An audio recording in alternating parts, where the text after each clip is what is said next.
everybody. Welcome to Under the Arc Sports. I'm Eric Hobbs. And I'm David Woldingen. And today we're going to preview Mizzou's matchup against the Florida Gators down at the Swamp. Before we begin, make sure you subscribe to our YouTube channel and find us on Facebook, Instagram, and Twitter. All right, David, so Mizzou's coming off what would have been, almost was, a spectacular upset over Georgia. They after the Kansas State game, everybody thought Mizzou was going 2-10 and going to be complete dumpster fire. After this near epic upset of then number one Georgia, seems like a lot of people think Mizzou's going at least 6-6, probably better. Neither one is the case. It's somewhere in between, but they looked to both of us, I'd say, that there were definite signs. Yeah. After the Auburn debacle at the end of that game, and I even said it during the game, I felt Mizzou seemed to have found something on offense running the ball, especially on the left-hand side. They started getting their yards against Auburn, and they picked it up and continued it against Georgia. Now, they still, stalled out plenty of times. Some of that's play calling, some of that's, false starts and other mistakes that they still need to work on cutting down. So coming off the Georgia game, especially Mizzou has seemed to have found something with Armand Membo. When he comes into the game and they have those heavy packages, they're opening up holes, and especially with Schrader going down the field, finding some gaps, making some cuts, and getting some decent gains. I look for Mizzou to continue that, especially against a Florida defense who is not necessarily the greatest against the run. No, they are not. They are tied with the Buffalo Bulls through 5 games for 113th in FBS out of 128, 129 teams, whatever it is now. So one of the worst in all of college football. That includes giving up 200 rushing yards or more against Utah, against Tennessee, and 286, I think it was, against South Florida. To be fair, they did give up just 70 against Kentucky, and then they gave up 153 against Eastern Washington. So not exactly a stellar run defense, especially when you consider historically the last 15 years or so, Florida's been known for their defense. So that's a little surprising, but things like that are going to happen to an extent when you are in the beginning of a new coaching tenure with, as Florida Gators are, with Billy Napier. As far as Missouri, it's interesting with Armand Membo. He's lining up more off right tackle as kind of the extra lineman. But as you've noted, it seems the left side is having a little bit more effect running toward Javon Foster's side. Yeah, and I have no explanation for it, but a lot of it's actually when they run that jumbo package. So maybe it's just having that extra lineman is opening up some more room as they shift down as the defense shifts down to cover. So it could be just. I think it's extending the defensive line. Yeah, it could just be as simple as that, and then getting to the second level. Especially in that long Schrader run, there was some great second level blocking. I'd love to see them try to continue that, especially when you're going up against a team whose leading tacklers are safeties. That's never a good sign. Indicative of how their run defense has struggled. The 2 leading tacklers for Florida are both safeties. That said, in the Tuesday press conference, Coach Drinkwitz mentioned Brenton Cox as perhaps the most disruptive player that Mizzou has faced this season to date. He's one of the linebackers for Florida, and he's got 25 tackles in 5 games. So the stat sheet, maybe not indicative, but dude can, he can wreck your world pretty quick. Well, and this is why I'm saying Mizzou should look at trying to continue to improve their run game, is with the possibility of Dominic Lovett being day-to-day and not being able to play this game. They're going to have to find some offense somewhere. The passing game is not going to be real strong because a lot of the guys can't get separation. We've seen that. That's something Luther Burden struggles to do too. They're going to have to find other ways to move the ball. So if he can rely a bit on that running game, then it might open up some play action or passes down the field. Yeah, I think your point on Dom Lovett is huge. He had 6 catches, 84 yards in the first half against Georgia, and once he went out, Missouri's offense was just lost. Yeah, it really was, and I think it's tough with a Florida run defense that's really struggling.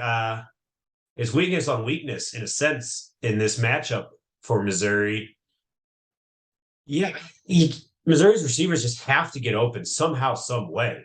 Um, if Lovett doesn't play, it's going to be a real challenge for the offense. At the same time, switching over to Mizzou's defense, same issues with injuries. Chad Bailey, Drake said in the Tuesday presser, he missed the Georgia game. He called him doubtful. He also called Chris Abrams-Draine 50-50 and day-to-day. Same terminology as he used for Dom Lovett. So I think if the two of them play, I don't think you're going to get 100% out of either one of them. I think it's a matter of, can they gut it out for maybe half the snaps? Bailey, doubtful. I mean, I don't think you expect much of anything out of him, which really is going to hurt a defense that I would say that they after the Georgia game, they are bordering on being a pretty good defense. No caveats. Yeah, they're definitely going to be challenged, though, because Florida has a three-headed monster when it comes to their running game. They have three different guys who can run the ball quite well. It's Montel Johnson, 38 carries, 282 yards for the season, averaging 7.4 yards a carry.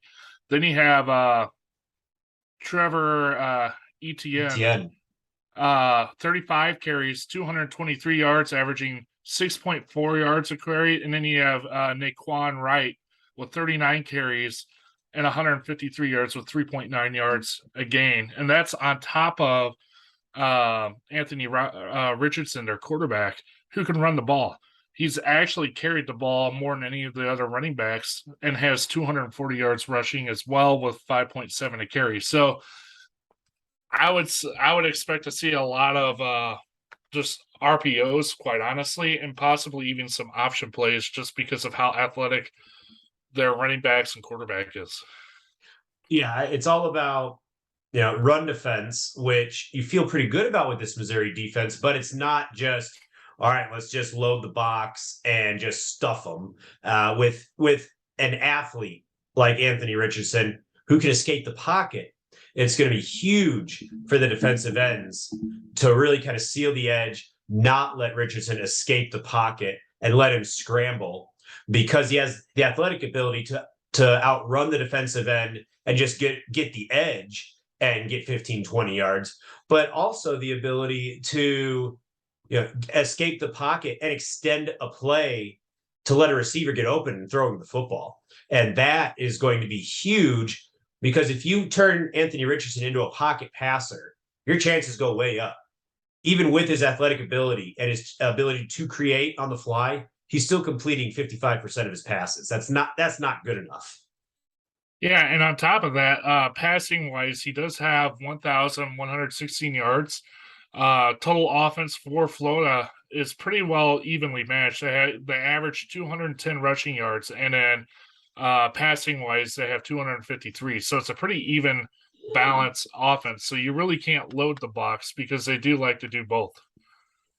Yeah, I think that's one of those where we might find out how much the Missouri defense misses Chad Bailey, assuming he can't go.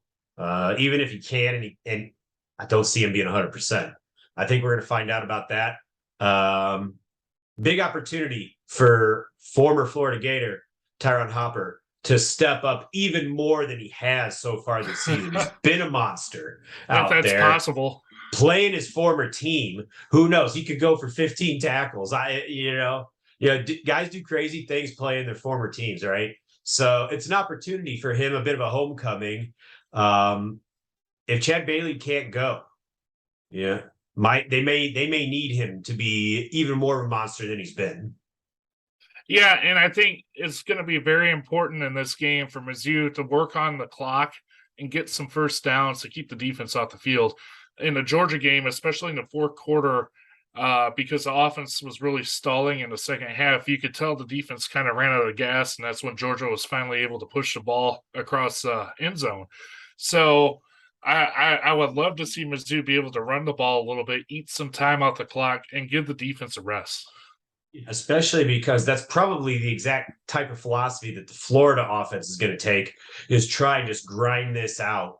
And lots of running. They're going to try to avoid making Anthony Richardson be a pocket passer because they know he's probably not going to excel, not consistently anyway.